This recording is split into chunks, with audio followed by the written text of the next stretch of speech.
Hi friends, welcome. தென்றல் வந்து என்னை தொடும் இன்னைக்கான ஃபுல் எபிசோட் தான் பார்க்க போகிறோம். அபி வீட்டில் சமைக்கிறாங்க, அவங்க சாம்பார் வைக்கிறாங்க. அவங்க வச்ச சாம்பாரை டேஸ்ட் பண்ணி பார்க்குறாங்க. வீட்டில் இருக்கிறவங்களாம் இவ்வளோ கேவலமான சாம்பாரை இவ எப்படி தான் சாப்பிட்டு போகிறாளோ அப்படின்னு பேசிக்கிறாங்க. ராதா வெற்றியோட வீட்டுக்கு வராங்க. கையில் வசியமை எடுத்துகிட்டு வராங்க. அபி அதை தெரியாமல் தட்டி விட்டுறாங்க. அது கீழே விழுந்துருது.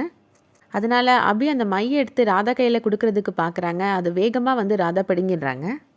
வெற்றி கரெக்டாக ஃபோன் பேசிகிட்டே வராரு. அப்போ அவரோட வண்டியோட கீழே விழுந்துருது. அதை எடுக்கிறதுக்காக அவர் கீழே குனிறாரு. அபி அப்போ கரெக்டாக வெற்றியோட தலையில் கை வைக்கிறாங்க. அதை கரெக்டாக ராதா பார்த்துடுறாங்க. அதை பார்த்து அவங்களுக்கு ரொம்ப கடுப்பாகுது. அடுத்ததாக அபி இப்போ சாப்பிட்டுட்ருக்குறாங்க. கரெக்டாக அப்போது வெற்றியோட அப்பா வீட்டுக்குள்ளே வராரு.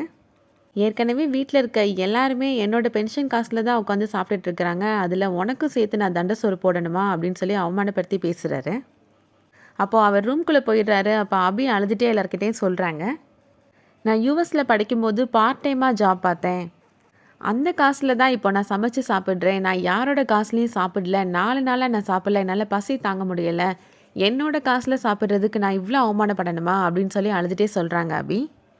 வெற்றியோட அம்மா இப்போது வெற்றியோட அப்பா கிட்டக்க பேசுகிறாங்க, அபிக்கு சப்போர்ட் பண்ணி. அதோட இந்த எபிசோட் முடியுது. நாளைக்கு எபிசோடில் வெற்றியோட அப்பா வெற்றியோட அம்மா கிட்டக்க சொல்கிறாங்க, நான் அவளை மனசார திட்டுறேன்னு நினச்சிட்ருக்கியா கமலா அப்படின்னு சொல்லி கேட்குறாரு. அவளோட வாழ்க்கை பாழாகிறத நம்மளால் பார்த்துட்ருக்க முடியுமா சொல்லு அப்படின்னு சொல்லி கேட்குறாரு. அவள் நல்லா வாழணும் அப்படின்னா இந்த வீட்டை விட்டு அவள் போனாதான் முடியும் அப்படின்னு சொல்லி சொல்கிறாரு. நாம் காட்டுற கடுப்பு தான் அவளோட பிடிவாதத்துக்கான மருந்து அப்படின்னு சொல்லி சொல்கிறாரு. வெயிட் பண்ணி பார்க்கலாம் எல்லா பிரச்சனையும் சமாளித்து அபி அங்கே வாழ போகிறாங்களா இல்லையா அப்படின்றத. இந்த வீடியோ உங்களுக்கு பிடிச்சிருந்துச்சுன்னா லைக் பண்ணிக்கோங்க. டிவிக்கு முன்னாடியே சீரியல் அடுத்து என்ன வரப்போகுதுன்றதை தெரிஞ்சுக்கணுன்னா நம்ம சேனலுக்கு சப்ஸ்கிரைப் பண்ணிக்கோங்க. தேங்க்ஸ் ஃபார் வாட்சிங்.